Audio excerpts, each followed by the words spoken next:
I would like to take this opportunity to highlight the perspective of Indian Oil's leadership with specific reference to future vision for India, its commitment towards green initiative, and the community that we operate in. A few highlights which I thought that I'll just place before you. We are the India's flagship oil company. In Fortune 500, we had 168 ranking, and our operations range right from the upstream to downstream, refining, pipeline, transportation, marketing of petroleum, etc. In fact, we are there in every energy need that we have.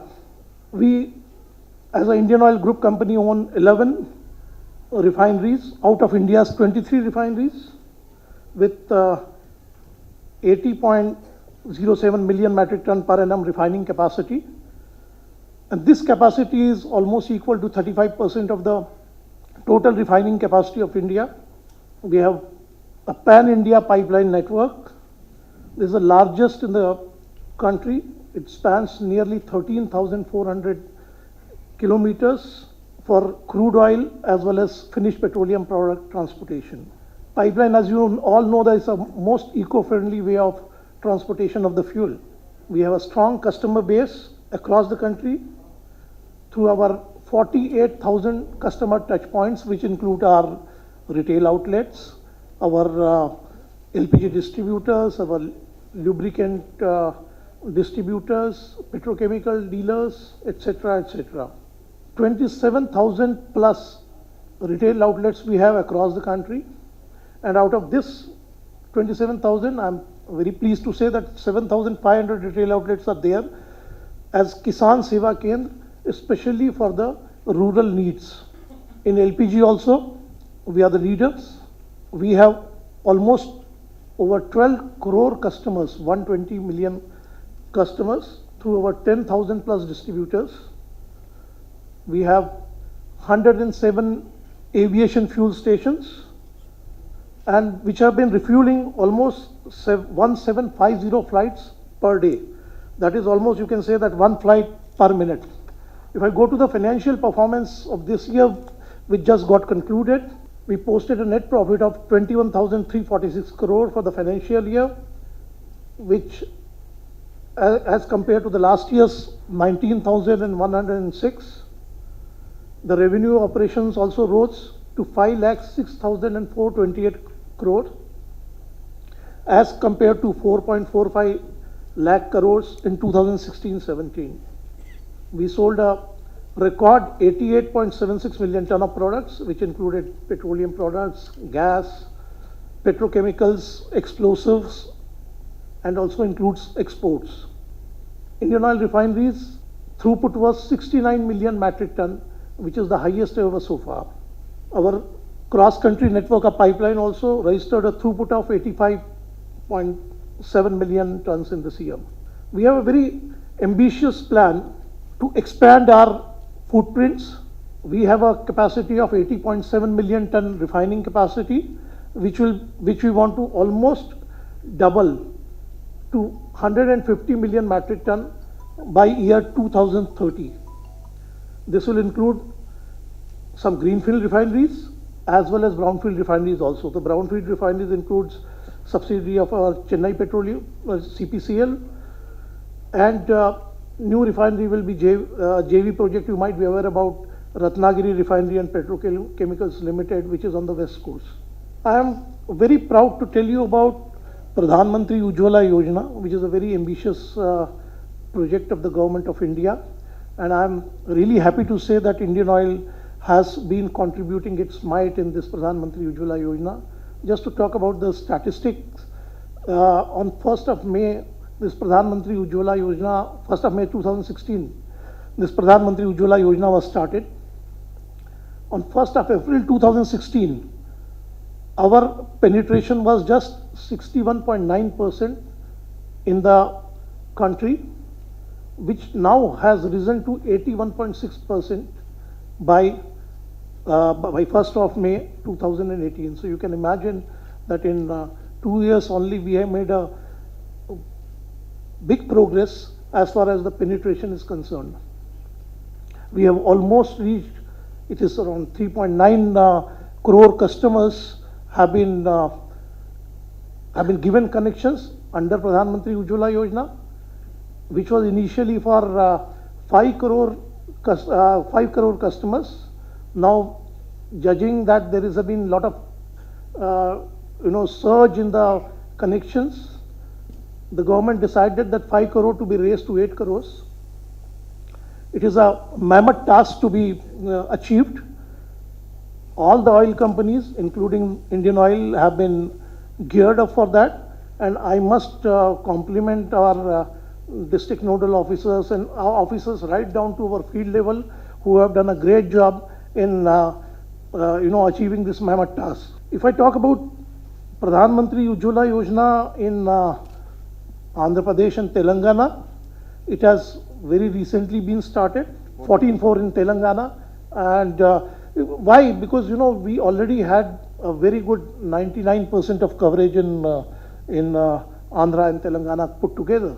So that way, southern states are quite up to the mark as far as the connections of LPG are concerned.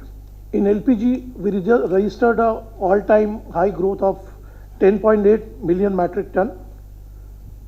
We have released 1.3 crore connections during this year, which also includes 72 lakhs connections in Pradhan Mantri Ujjwala Yojana alone, PMUI. I am very happy to share with you that this is the third consecutive year that we have been able to achieve more than 1 crore LPG connections year after year. If I talk about the retail performance, during the year we commissioned around 950 fuel stations, which included 502 Kisan Seva Kendras, which I said are to cater to the rural population, and out of which were 16 large format retail outlets. Large format, I would say, are the retail outlets where almost all the facilities are there for, they are in a sprawling area of acres, and where we have facilities like dhabas, sarais, ATMs, etc., etc.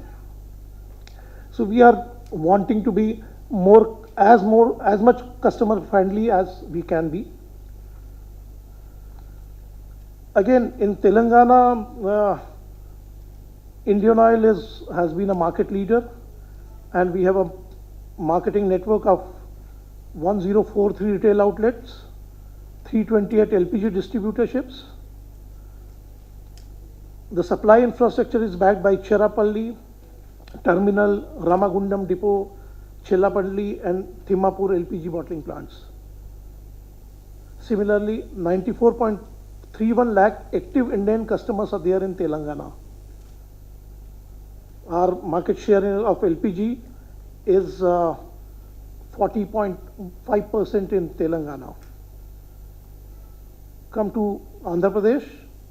If you say similarly, we are again a market leader in Andhra Pradesh also, with almost 36% of market share in retail outlet business, and second in LPG business with again 35.6% of market share.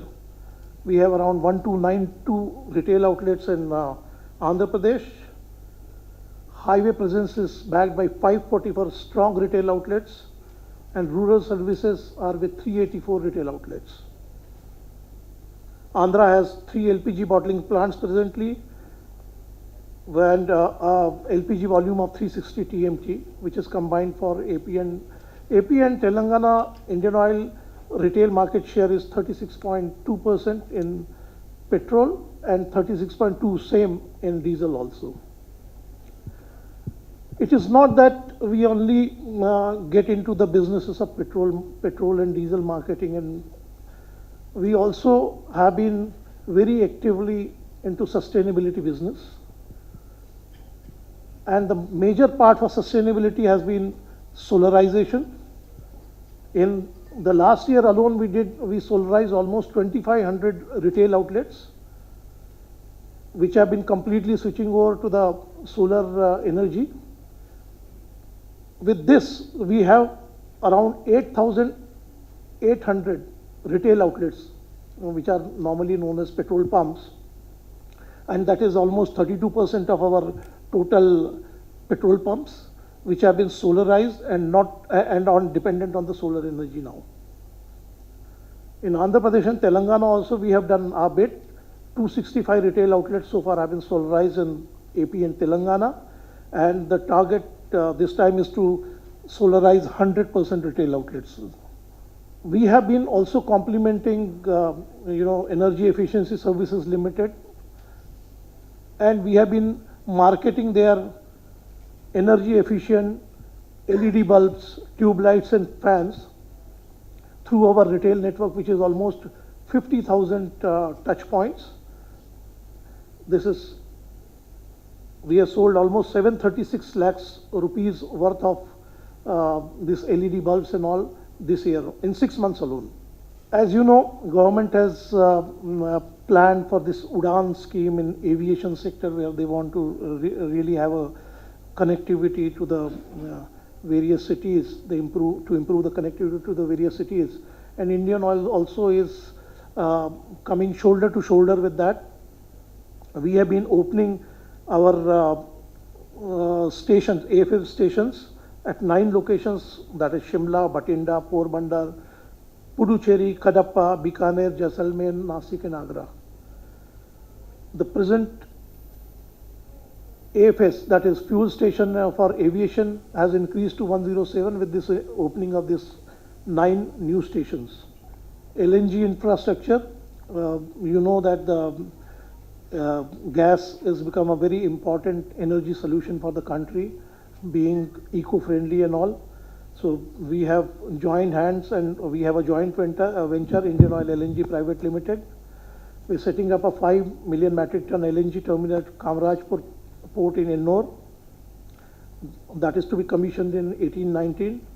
Is also developing natural gas pipeline through joint venture companies, which includes 1500 kilometer natural gas pipeline grid in northeast, connecting Guwahati to major cities in regions such as Itanagar, Numaligarh, Dimapur, Imphal, Aizwal, Agartala, etc.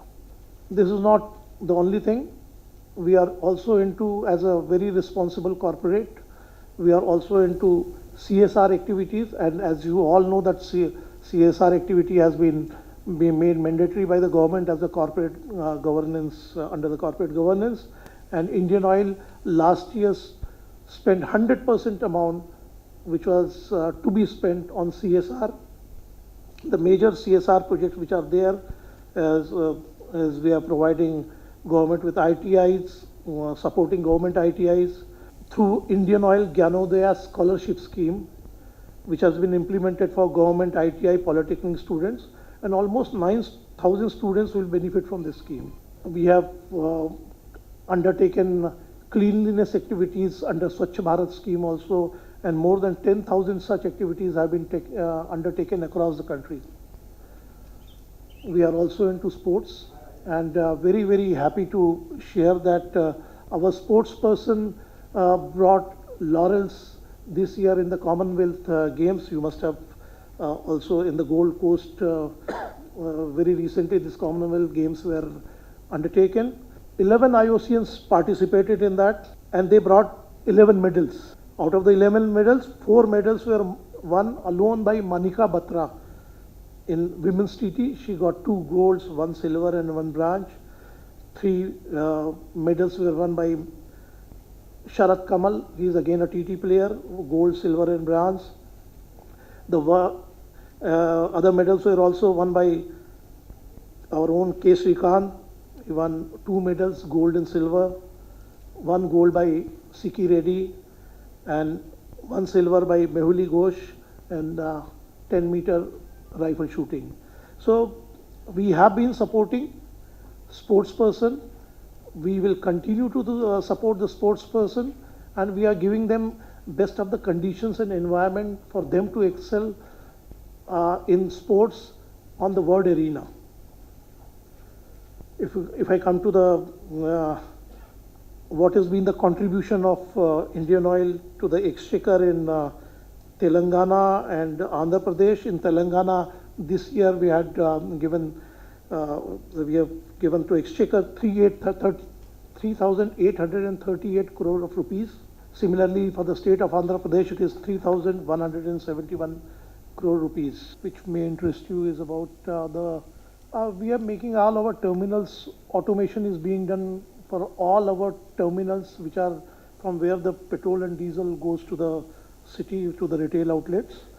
And these are known as, they'll be known as smart terminals. I have also started telling people that you should be taken to one such smart terminal to understand what kind of operations are there, because we have made very robust systems from where quality and quantity is 100% assured.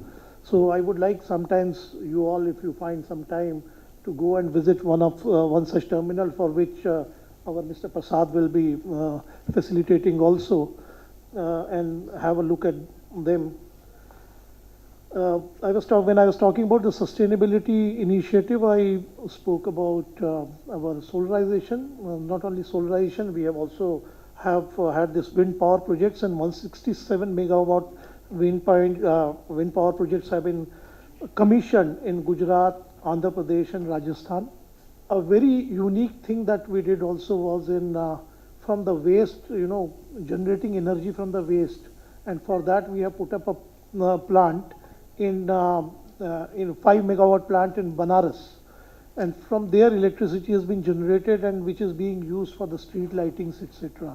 We have also been in the process of replacing all our conventional light through by LEDs, which are which are more eco-friendly and less power consuming and all that. So we have been making all out efforts to see wherever we can help in sustainability, we can improve the ecological balance and create a better and sustainable environment for the public in general. We also have international expansions. You are aware, and which Madam Savita also talked about, is that we have our marketing units in Sri Lanka, which is known as Lanka IOC. We have IndianOil Mauritius Limited in Mauritius. We have in Dubai, we have a unit which is mostly into lubricant selling and all. Apart from that, we have been going for expansion in exploration and production, also E&P, and for that Venezuela and other places that we have been going. Downstream, we have also started our operations very recently in Bangladesh and Myanmar. So we really want to take Indian Oil on the global arena and be a real global energy. We are connecting all our terminals, whichever new terminals are coming through the pipeline. Because having a pipeline will definitely ease out any problem that may occur due to natural calamities, and also we see disruptions in many parts of the country because of the natural calamities. Once you have a pipeline connection to the terminals and depots, we will not have to go through all these problems. At the same time, environment also will be protected. See, we have covered 8,800, about 8,800 retail outlets, which are 35% of the total.